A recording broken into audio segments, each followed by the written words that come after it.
BBC News at 6 o'clock. This is Caroline Nichols. Good evening.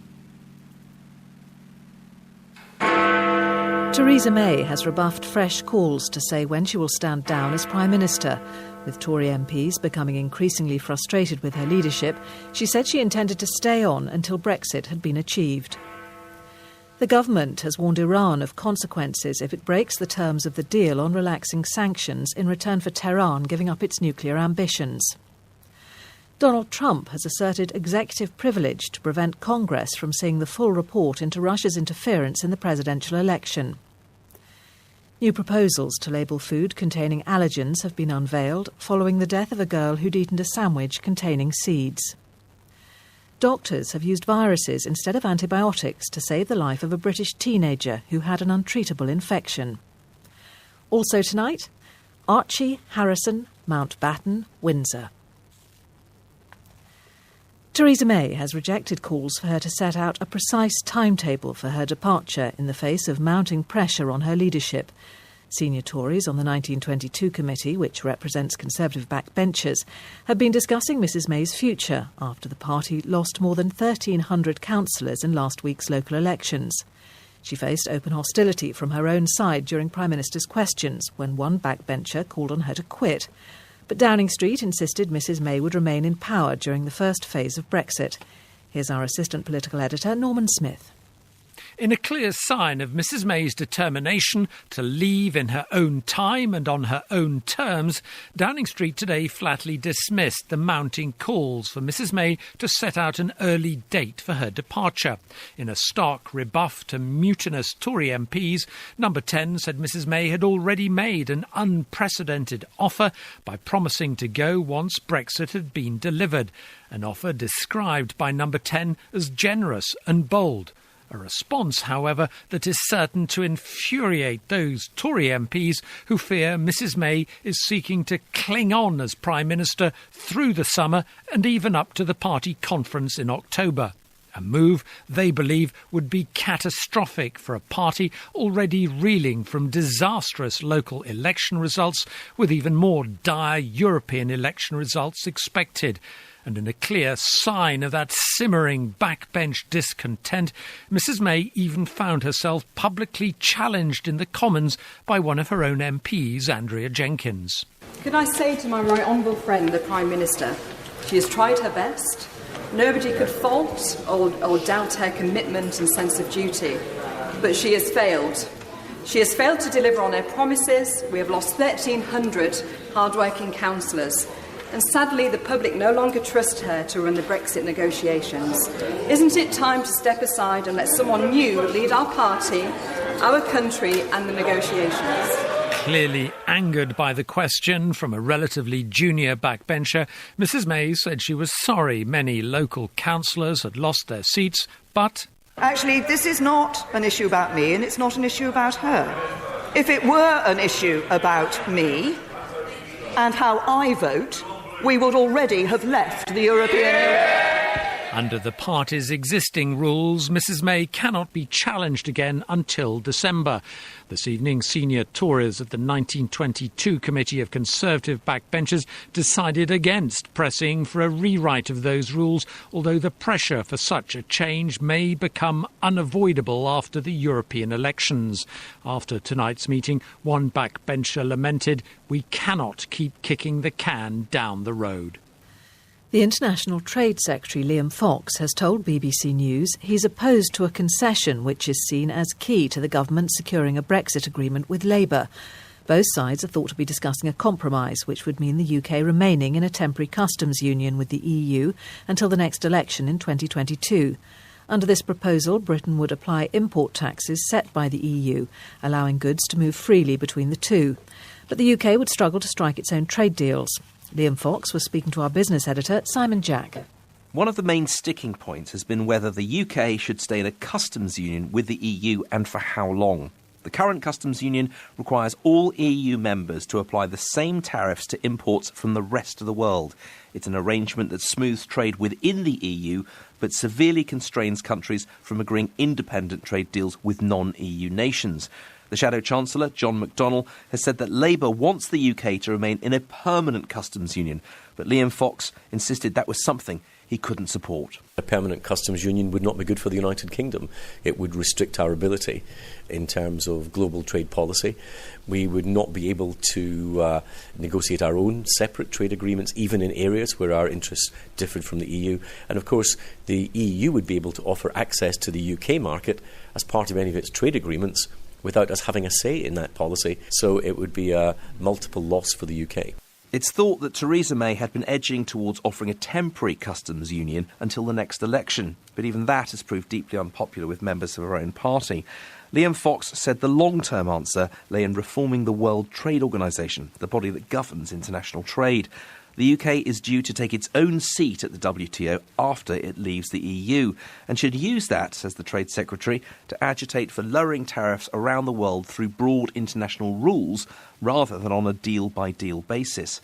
Right now, though, it's increasingly hard to see how the government and Labour can even agree on how to leave the EU. The UK and the Irish Republic have signed a deal to ensure that citizens retain the right to live and work in each other's countries after Brexit. The agreement means the common travel area, which has been in place since 1922, will still apply.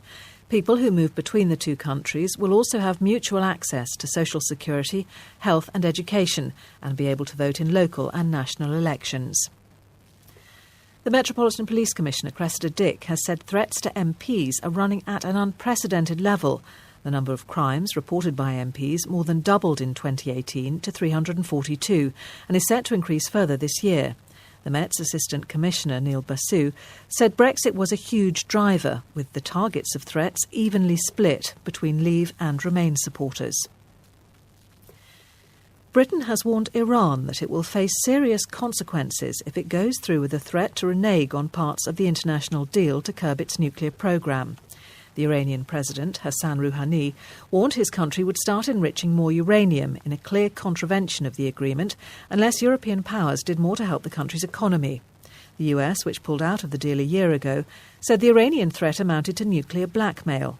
The heightened tension between Tehran and Washington has exposed deepening divisions among Western allies about how to deal with Iran. Here's our diplomatic correspondent, James Landale. The deal Iran agreed in 2015 to restrict its nuclear programme has been ailing since the United States withdrew its support a year ago. Now that Iran itself is threatening to scale back its compliance, the deal is in even greater peril. The idea was that Iran would reduce its nuclear activities in return for getting economic sanctions lifted. But the remaining signatories, including Britain, France and Germany, have struggled to ensure their banks and firms can do business with Iran without facing US penalties. So with its economy suffering, Iran has had enough. President Rouhani said his country would keep more of its surplus of enriched uranium and heavy water that some fear could be used to make weapons-grade plutonium. And he warned that unless European signatories did more to support Iran's economy, then in 60 days it would start enriching more uranium. The Foreign Secretary, Jeremy Hunt, said this was an unwelcome step. If they break that deal, then there will be consequences in terms of how European powers react. So we urge the Iranians to think very long and hard. This is a very serious moment, and we strongly urge them to reconsider what they said. Britain, France and Germany want to save the deal, but the US does not and is threatening further sanctions. Today, after talks with Mr Hunt in London, the US Secretary of State, Mike Pompeo, said Iran was being intentionally ambiguous. We'll have to wait to see what Iran's actions actually are. They've made a number of statements about actions they threatened to do in order to get the world to jump. We'll see what they actually do. The United States will wait to observe that. European diplomats will now try to find ways of saving the nuclear deal by persuading Iran that the economic benefits are real. The danger is that in the meantime, with the US increasing pressure on Iran, including moving a carrier strike force into the Gulf, the confrontation between Washington and Tehran gets worse rather than better. Mr Pompeo criticised the Labour leader Jeremy Corbyn for voicing support for the Venezuelan President Nicolas Maduro. Responding to questions, the US Secretary of State said it was disgusting to see leaders in the UK and elsewhere continue to support a murderous dictator. The government is being advised to bring in new laws on food labelling to help avoid deaths from severe allergies. The Food Standards Agency says vendors should label each of their products with a full list of ingredients, which highlights all 14 major allergens. The advice was drawn up in response to the death of the teenager Natasha Ednam-Laperouse, who died in 2016. Here's our business correspondent, Jonty Bloom. In the UK, 2 million people have a food allergy. But food prepared on the same site as it's sold doesn't have to have warning labels about allergens because it's assumed the customer will ask the staff about the ingredients. The flaw in that system was exposed by the death of 15-year-old Natasha Ednam-Laperouse, who collapsed after eating a baguette from Pret-a-Manger which contained sesame seeds, to which she was allergic. Her parents have been campaigning for a change in the law, and her mother, Tanya Ednam-Laperouse, welcomed the FSA's decision. We're finally recognising, or the society is finally recognising that, they are deadly, allergies are deadly, and it's so serious it has to be the full implement of labelling to safeguard people. The FSA board had discussed several options, ranging from promoting best practice in the food industry to making labelling mandatory. Its final recommendation was that ministers change the law so food outlets must place labels on prepared food, which include a full list of ingredients with all 14 major allergens covered. The FSA's chairwoman, Heather Hancock, explained why they chose the toughest option. What we've concluded today is that what matters most is protecting public health. And in the particular issue of allergen labelling, that means saying we think the best solution is to go for full labelling. We think that will give the best public health protection and the best level of trust and confidence that we can offer to consumers. The Department for the Environment welcomed today's decision and said it was working at pace to bring forward legislation to ensure food allergy sufferers could feel safe and secure when choosing what food to buy. In a statement, Pret-a-Manger said it supported the FSA's recommendation and had already begun rolling out full ingredient labels on all its freshly made products. The inquest into the deaths of the 8 people who